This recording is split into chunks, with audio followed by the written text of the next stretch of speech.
Okay, so I want to start this video by showing you guys the reviews I have. I have been able to get 107 reviews on my profile. And here's the thing, we sell used couches, so we're bound to have customer complaints. We're bound to have people who are unhappy with the product because our product is imperfect. However, there are strategies around that. There are things you can do where you are able to prevent those bad reviews from happening, those complaints from happening. And when they do happen, there's also a strategy that I have for you guys that will calm the customer down. And the first thing you can do is be transparent. Honesty goes a long way, and we have the opportunity to be super honest with our customers. And because we are selling a flawed product, basically.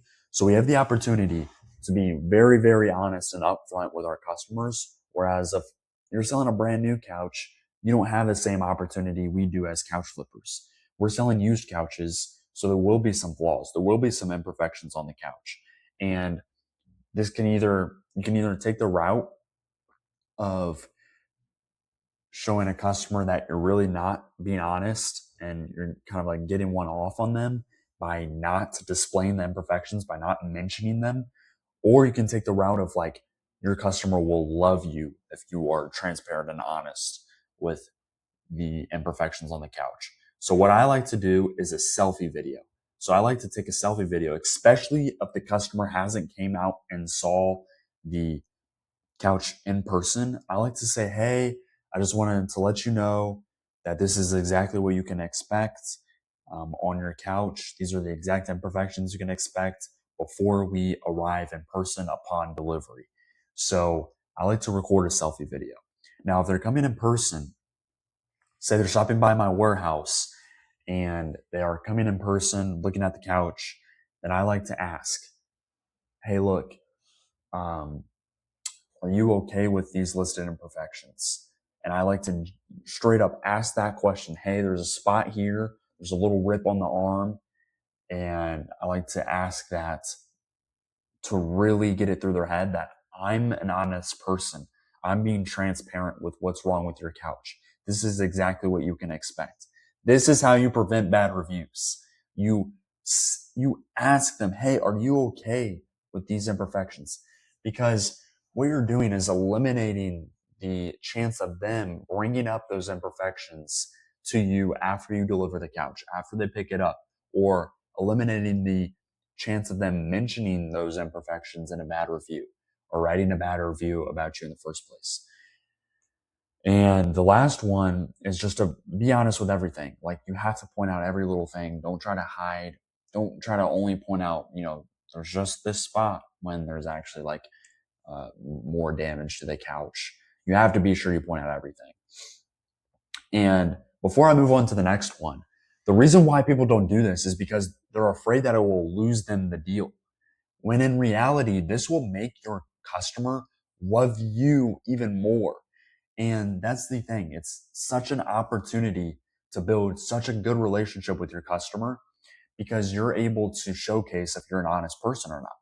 And people love honesty. So they will absolutely love you for listing out all the imperfections for them, confirming that they are okay with the imperfections. That's like an extra layer of bonus, guys. Like, yes, you can list out the imperfections in a selfie video or just text them the imperfections and ask or just let them know about it. But if you ask them if they are okay before they purchase, like, I have people try to hand me money and I'm like, hold on, are you okay with these imperfections? Like, they will love you for that. So you can either just take their money or you can say, hold on, I have an opportunity here for this customer to really, really like me. And you can ask them if they are okay with the imperfections. And also, it's like, you're not just doing it just so they can love you. You're like, be genuine about it. Like, actually confirm, is this couch like actually okay for your space and okay for like what you're looking for? Like, is this the couch that you're actually looking for? Like, is this condition okay with you? Like, be genuine about it. So This is so, so powerful.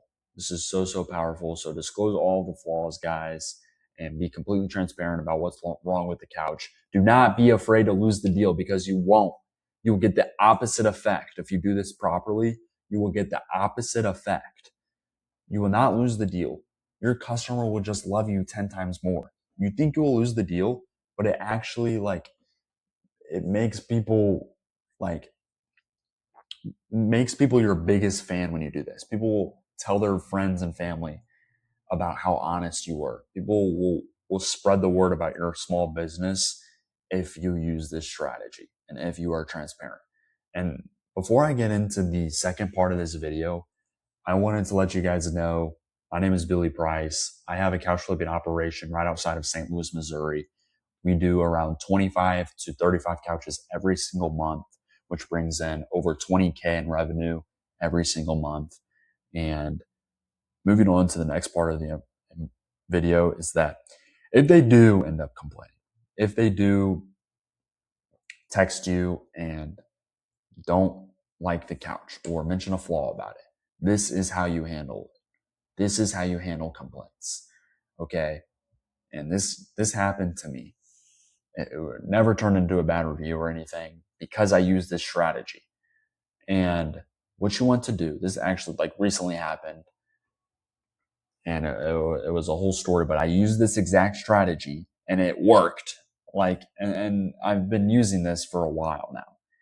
And what you want to do is, when you get that complaint text, or maybe they call you and they complain, you want to have a genuine disappointment in yourself, or maybe for me, it's like my cleaners.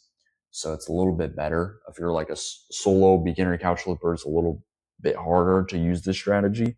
But what I'm able to do is have genuine disappointment, and of course myself, but also my cleaners, because usually the complaints are going to be about the condition of the couch and how clean it is and this and that. So I'm able to say I'll actually pull up the text, guys. I'll pull up the text. I wish I could full screen this, but I'll pull up the text. I'll read you guys exactly what I told the customer, and this is how it works. So you want to be completely disappointed with genuine disappointment. Okay, you want to have genuine disappointment. So I literally told this guy, I'm sorry to hear that, customer name. I'm extremely disappointed that for whatever reason that hair wasn't removed during our cleaning process. I'm genuine about this too. I actually mean this. When I'm texting it out, I actually mean it. I mean what I say. I will be having a chat with the cleaner that was assigned to this couch. I'm glad to hear the delivery service was good, but it's not right. It doesn't feel clean to you. Is it just on the cushions or underneath the couch as well? So I'm curious about his problem. I have genuine disappointment in it. Not only am I saying I'm super disappointed and I'm genuine about it, but I'm also curious about his problem. Is the hair on the cushions, or is it underneath the couch as well? Right? I'm curious about the problem. Tell me more about it. Tell me more about it. Rant to me and not on Google. Rant to me and not on Google. Let the customer let it out on you instead of writing a bad review. Because if you ignore someone, that's the worst thing you can do, is ignore them. If you ignore them, they're going to start ranting on platforms like Google and leave you a bad review. So the second thing I have down here is just you have to be sure you're showing that you're more mad about it than the customer is, because that's when they respond with the response that I'm about to read out here from my customer. That's when they start calming down, is when you show that you're more disappointed about it than they are, because he wasn't really disappointed. It definitely sucked for him, but he was like, hey Billy, I really like the extra effort you put into your service. The guys were phenomenal. So he's praising our delivery service, but then it was kind of like a backhanded complaint basically. But he eventually, in that same text I just read out, went into the complaint, which he had about like pet hair basically. But anyways, the text I just read out, he responds with, "No problem. I'm a small business supporter." As I got a mattress from the around front as well. It's a mattress store. So I'm a small business supporter. And he was like, "It's on the cushions, I think. No biggie, man. I just want you guys to I just don't want you guys to get the wrong customer that spreads bad reviews. We good on our end." So he's saying, so you read my text about how I'm really disappointed, man. Like, is the hair on the cushions or is it underneath the couch? Like, I'm sorry about this. I'll be sure to have a chat with our cleaner about this. He's saying, he's reading this like, oh, this guy's like genuinely disappointed. Like, he actually cares. Like, he's mad about it. Oh no, like his cleaner is get in trouble. Oh, yeah, no biggie, man. Like, all good on our end. Like, that's how you responded. So that's a real world example of how this strategy actually works. You want to be sure you're more disappointed than the customer is. And that's the strategy there. And that is the the customer satisfaction template when it comes to couch flipping. Bad reviews are definitely something that impacts the couch flipping industry, and especially on like Facebook Marketplace if you're just doing reviews there. So this is the strategy you can use for that. But if you're looking to build it into a real business, this is a strategy you can also use for Google reviews as well. So that's how you add satisfied customers, guys. You can make customers love you so much with this strategy, especially the first one, obviously. Oh my gosh, they would love you so much. And if you guys are looking to start couch flipping and make an extra couple of grand per month couch flipping, or you're looking to scale your couch flipping operation, click the link in the description and book a one-on-one call with me. That's where we can see if you're a good fit for my one-on-one coaching program. But anyways, hope you guys enjoyed and hope this helps.